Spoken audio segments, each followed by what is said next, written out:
হামলা যেন থামছেই না ফিলিস্তিনে। আবারও ইসরায়েলি হামলায় কেঁপে উঠছে ফিলিস্তিন। মৃত্যুর মিছিল যেন পুনরায় গন্তব্যহীন যাত্রা শুরু করল।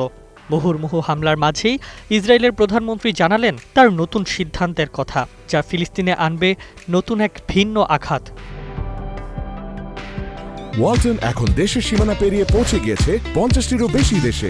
ওয়ালটন, ঘরে ঘরে বিশ্বজুড়ে।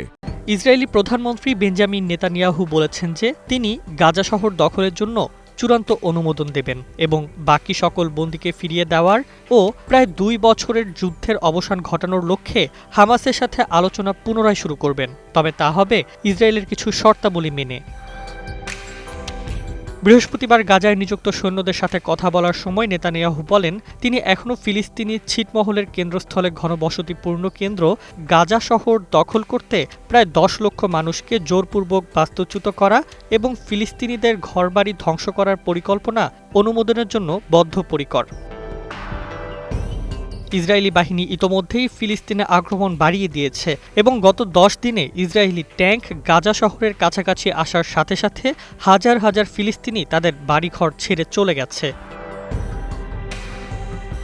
হামাস গত সপ্তাহের শুরুতে বলেছিল যে তারা কাতার এবং মিশরের মধ্যস্থতাকারীর একটি যুদ্ধবিরতি প্রস্তাবে সম্মত হয়েছে, যা ইসরায়েল গ্রহণ করলে আক্রমণ ঠেকানো সম্ভব হবে। প্রস্তাবে 60 দিনের যুদ্ধবিরতি এবং গাজায় হামাস কর্তৃক বন্দী 10 জন জীবিত বন্দী এবং 18 জনের মৃতদেহ মুক্তির আহ্বান জানানো হয়েছে।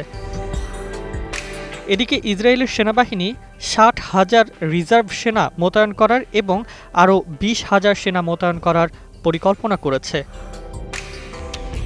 মাহির দাইয়ান, 21 টেলিভিশন।